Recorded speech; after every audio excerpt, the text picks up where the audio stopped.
Yeah, I was just about to upload some files to the shared drive, and I thought I'd show you real quick how to make something like this is a tiled bass string, basically.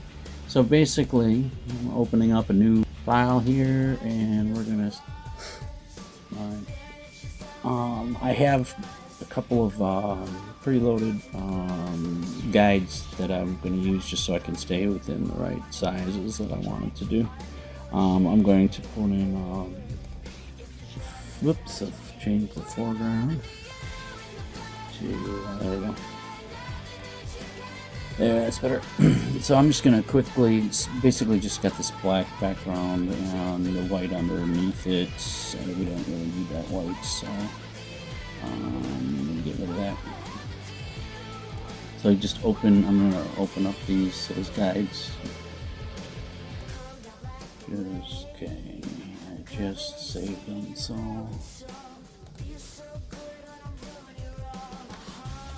And you're probably wondering, moon mapped inner and outer.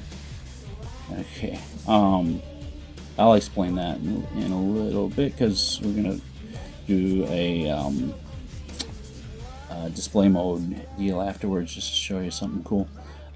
So basically, I just found this going through images on the internet. I'm gonna, oops, not open. I'll open a new file. I'll open as layers.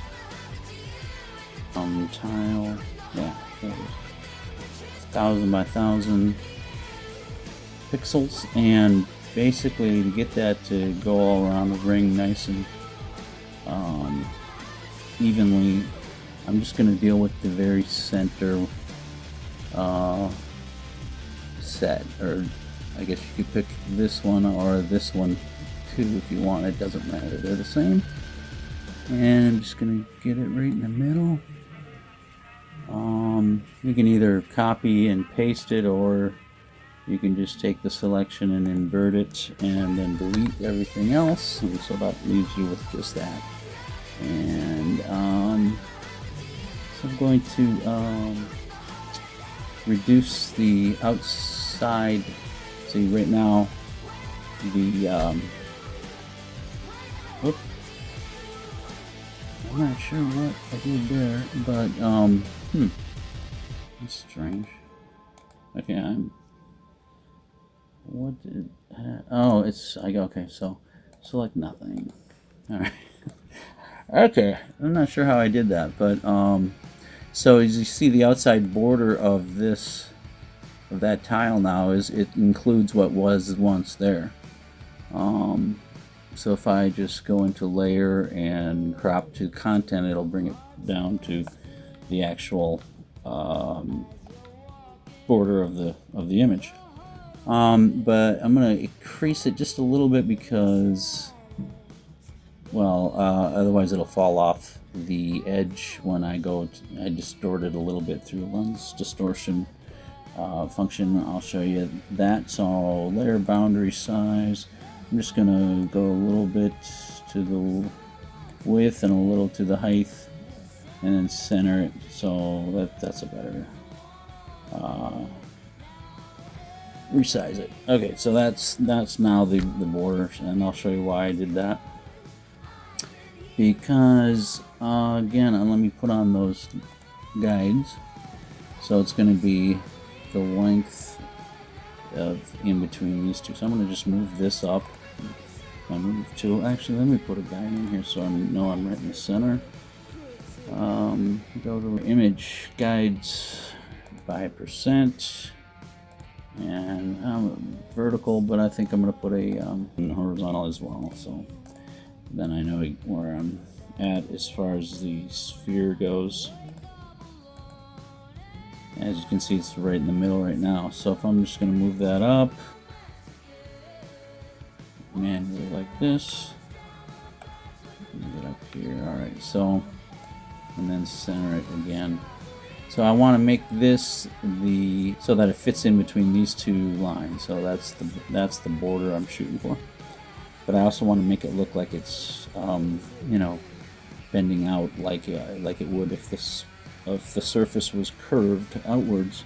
And then the way I want to do that, I go into Filter, Distort, and then to Lens Distortion. This is one of the functions. I probably overuse it. I use it so much, just because it, gives you dimensions. I mean, you can make things look three-dimensional this way. So, because I have this small border, if this image was the outside border of the the background, it wouldn't be as dynamic as it is when it's small like this. Everything is exaggerated the smaller the border is. So if I move this, for example, it's going to bend it quite a bit more than if it was the whole image was the size. But that's more than I was going to shoot for. And the edge is the same. It treats that edge a little bit, it concentrates a little more on the edge. So I basically just want to kind of do that. And if we take Shift the Y, we can kind of go up or down. See how it kind of makes it look dimensional like that? And I want to kind of go bending it mostly towards the top, so it's the outside. And something like that. That should be good. And now I'm just estimating as far as the size. Okay, so if I move that up again, it's a little big. So I can just simply scale it down, and keeping the aspect ratio so it doesn't, it stays in the same shape as it gets smaller. Okay, let's see how that is. Again, it doesn't have to be perfect, obviously. Here we go. Okay, so there we go. Yeah, that'll work. So now I have the first tile in place, basically, and it's real easy. I have this one tile here, and so I want to just repeat it until I've got it going all the way around. And so I'm going to duplicate it with whichever app you're using. I'm sure you have a duplicate tool. And so now I have these two. So I have that one and that one. The second one here, I'm going to, in GIMP, I can make that outside border the outside border of the image. So basically it's just layer, which is with a one tile, layer to image size. And when I do that, as you'll see, the border now is on the outside. And that means that anytime I want to adjust it, it'll adjust it, taking the whole area into account. So, like I will right now. So remember, this is the first one I used. See, there's the border. This is the second one. And I'm going to take that second one, go to Layer, Transform, just flip it vertically. So, if I didn't have it set to the size of the image, all it would do would be flipping it right inside this part right here. So it doesn't really do any good if you want to try to get it all the way around the exterior of the badge. So now I have these two images, and I can merge them down so that they're one. And see how it's taken into account the size of the first one. So that's real easy. Now that this is one image, see, when I click on it, they both disappear. So I go back into layer to image size, and that'll get it now. It'll be the right size, so everything will go into the correct place. So now I have this one image, which is the two, and I'm going to duplicate that. So now I have four. But the second one, we're going to transform again. I'm going to do the same function, but just break it down into smaller pieces. So flipped it vertically. Now we're going to go 90 degrees, so it's clockwise. So now we've got four this way. And then merge that down. Do it again. We duplicate. And then we take that layer that it's on, the duplicate, go into the layers here, transform, And again, we're going to split this in half, which we don't have, but we do have an arbitrary rotation. So we're going to take 90 divided by 2, 45. And we're going to go ahead and flip that one set 45 degrees. And there we go. So then we merge that down. So this is all one image now. And we duplicate it one more time. And, well, not one more time, I'm going to do it a few more times. As you can see, every time you rotate it, it gets bigger, the actual image border, so I'm just going to reduce it. It doesn't matter because it should be exactly even on all sides because it's just exactly even square. But I'm just going to, just out of OCD, I'm going to reduce it back down to the image size. So now what do we got here? We got two images, exactly the same duplicates. We're going to take that first one and do again what we did before. We're going to go to Layer, Transform, and Arbitrary. So we're going to take 45, divide that by 2, we get 22.5 is exactly half. Rotate. And there we go. And OCD. And now I'm going to merge those down. So again, it's one image. Duplicate it again. And now I think you probably get the idea of how this is working out now. Take that layer, transform it, arbitrary, to 11.25, which is half of 22.5, gives us 11.25. And I just rotate. Oh, I forgot to bring the image size down. Okay, so now we have this. And we're going to merge those together. And now we have one image. Duplicate it one more time. Oops.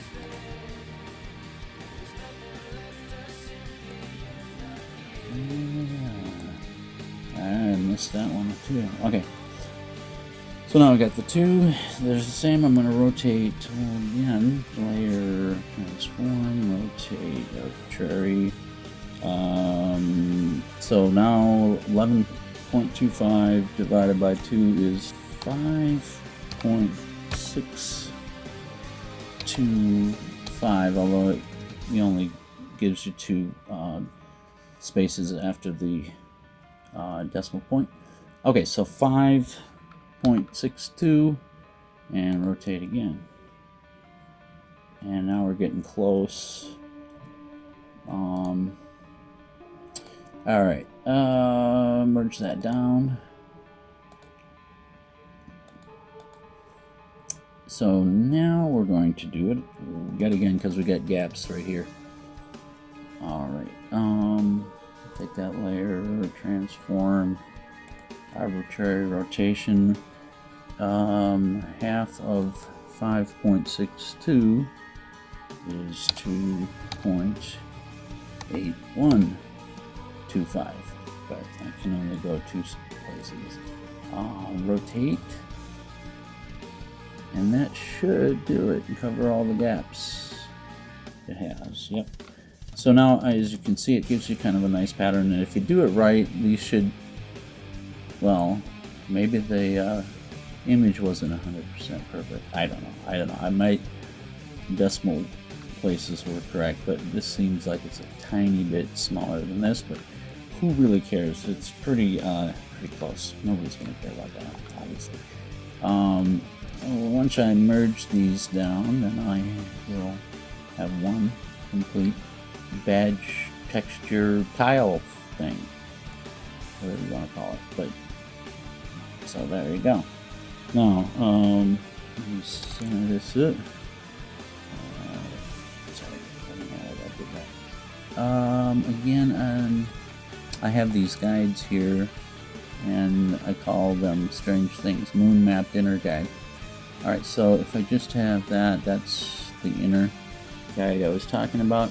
The reason I call it that is because I'm going to put the gradient that I was talking about earlier on here. And so basically the one I'm going to use is the one that is very versatile, has lots of different functions, and I didn't know forever because it just seems like such a simple thing, but it's actually very complex design. I'm not sure. It just does a lot of weird, crazy things when you started to look at it through other display modes. So it's basically it's called the GPS steel bars. There's a GPS add-on that has a few different gradients, and this is one of them that I like a lot. So I'm going to go radial. It's already set at radial.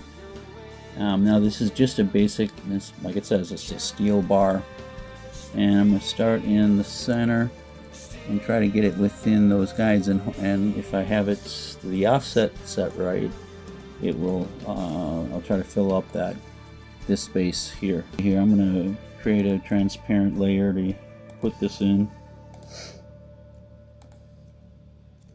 And so now I'm in this blank, empty layer. Otherwise, I'd write over the guide. All right, it's getting there, close enough. Okay, yeah, it's close enough. Now that's the inner guide. Outer, I'm gonna put that one on next. I'm going to hide these or just turn them off basically. Now I'm going to have to go quite a bit smaller, so my offset's going to get quite a bit higher. Okay, and so I am going to create a new transparent layer again. I suppose it really doesn't matter where in this operation. Yeah. Just a tiny bit smaller. That should do it.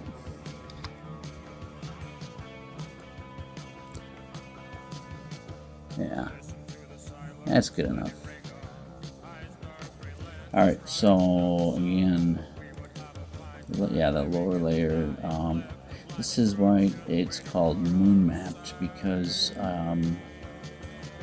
like I said, this doesn't look like it's much, but once you start looking at it through like different modes, you'll see it's dynamic as all get out. I don't know, it's got a lot going on, and it doesn't look like it does, but it does. One of the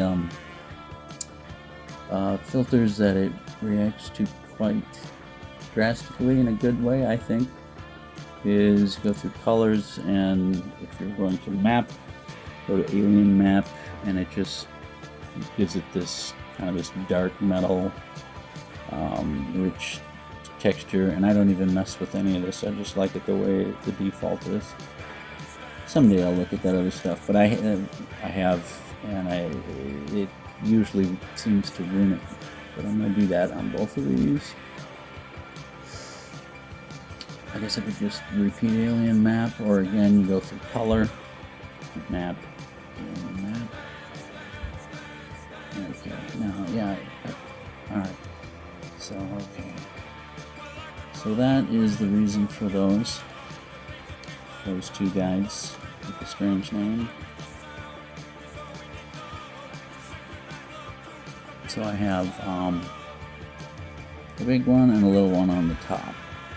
I'm just going to get rid of these. Okay, so what I was going to show you now is how display modes are really cool. So this is the tiled badge texture we just created. Favorite image size. And if we look at it through different display modes, it kind of, with like these two rings below, gives it a totally different look. So I mean, if you just go to, this is in normal display mode, lighten, kind of shows the shine through of the rings underneath. Is if you in the same light area arena, if screen is another one that's very good. It picks up more of the luminance. It tends to include more elements from both. I've noticed from both layers that you're putting together. So that just kind of gives it a dimensional look, a further dimensional look that it didn't have before. You can turn one of the rings off and it's adjusted even more.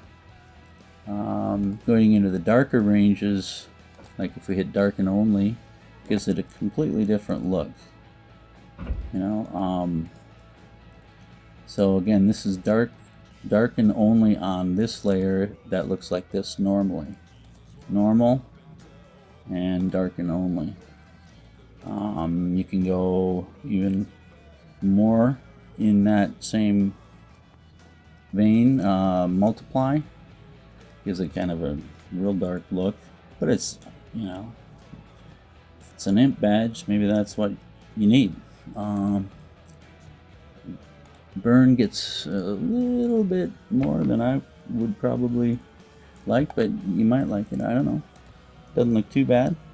Linear burn is basically burn picks up a lot of highlights sometimes, and it gets real. In my mind, it gets real, cut and dry. It's just like solid colors and stuff. Linear burn is the same intensity, but it stays dark.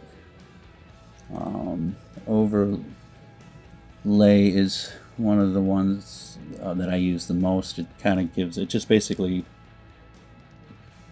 It's like it overlays. I mean, it's a good description. It overlays the design on the image below. So again, normal. And if I overlay that on, overlay this, what looks like this normally, onto these two images here, overlay, and it gives it a completely different look. And I think it actually looks pretty cool. So that's overlay. Again, you can adjust the other two. I mean, that's just one of the rings. The overlaid part on the outside has disappeared. If I got rid of the other ring, that would too. So that's how overlay works. You can take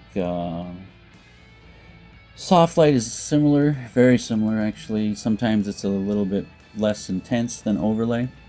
It's more subtle. It works great. Again, that looks good. Hard light is a little bit more extreme. Gives you more elements from the lit, or the the image, the layer that you are applying it to. But you still see plenty of the one below. And vivid can be a hit or miss. Sometimes it's perfect. That one actually looks pretty good. Linear is nice. Vivid is kind of like dodge in that it which is a lot like burn. It kind of breaks things down into more, black and white, more basic elements. Dodge, except in this case, that does not. Yeah. See, that's the thing about display modes. You never know what you're going to get. Dodge looks really pretty good, and I didn't expect that. Yeah, I like that better than screen or lighten. But a lot of times it's kind of like burn and vivid, where they just get real kind of extreme on the extreme end, and the colors sometimes it just doesn't work in my opinion. Pin, which is more kind of a basic, it's a lot like I don't know. Sometimes it doesn't even hardly change the image. Linear is kind of like vivid, but not quite as extreme, and it works great. I use that one quite a bit. Difference just gives you the opposite colors of the layers below.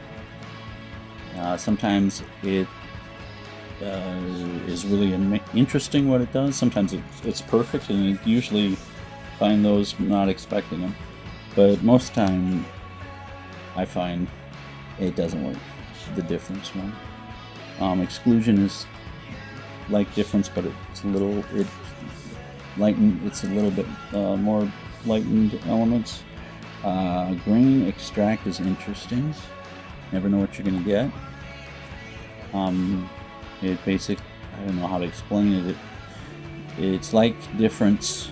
It's more like difference than any other one, but it affects different elements. I'm not even sure how to even explain it, and I don't even know if I understand how it works, but sometimes it looks great. You just never know. Again, you can adjust it by touching those rings below, and that's pretty much. Grain merge is a lot like hard light, very similar. Maybe not quite as intense. It tends to be a little smoother. It's kind of one of those safe modes that you can depend on. It doesn't usually does what you think it's going to do. Divide, I just started looking at, and I like what I am seeing using it. It usually is a little more intense, but I mean, if you tone it down, take the opacity down a bit, sometimes you can get some really cool things. I mean, it does weird things like let me just give you an example of an interesting thing about Divide. So if I let's just do this. I'm going to take my foreground. I'm going to change it to kind of a light bluish color. And right about there, we'll just pick that. Okay, so now say I want to put an element, this color, in the shape of this tile badge here. I'll put this in. Change the display mode to normal. Okay, so now if I just put alpha to selection, it's gonna, while I'm on this layer, you see the outside border is got the dotted line. If I turn that off and off all the other ones, that line remains. So basically what alpha to selection is saying, it's reserving this space right here in the shape of this badge, this O. It's for whatever you want to do with it, and then you tell it what to do. Well, what I want to do is I want to fill it with this foreground color, but I don't want to do it while I'm on this because it'll cover over the badge. So I create a transparent layer right here. Go to edit and fill with that funky blue color. And then I can turn off the selection. I go select none, and so now it's just this color here. I've got this blue over the tile. So, but if I put that blue in divide mode, display mode, well, maybe I didn't pick quite the right blue, but if you get the right color blue, it basically makes a very good, turns it into a very good gold filter. I suppose if I went into Chrome, I could probably hit the, I wonder if the display mode will be probably, yeah. So basically, yeah, just a little bit further this way in the blue spectrum, as you see. Yeah, it looks pretty goldish, but of course, that was another one of those found by accident. If I turn the lightness down, no, that's not going to work. I want it to, oh, that's interesting. I would have thought it would have done the opposite. So now when I turn the light up, it actually gets darker. So that's divide for you. It does things in an opposite type way. I just haven't used it enough to figure out exactly how that all works. What does it do if I add chrome? Would go more black and white? No. Yeah, so again, I don't know why. I don't know if it was a new display mode that I haven't seen before, but it's like I just started using it. And so now if I turn that back to normal, it's going to be a different color. You can see it here. It's almost, yeah, see, it's weird. Never know. Again, yeah, so that's basically it. Just wanted to show you guys some cool technique how to, I mean, you can, you know, any tile you want, you can do the same thing as long as it's in the shape that it needs to be. I just chose this one right here, but I thought I'd let you know about it. I will talk to y'all later. Bye.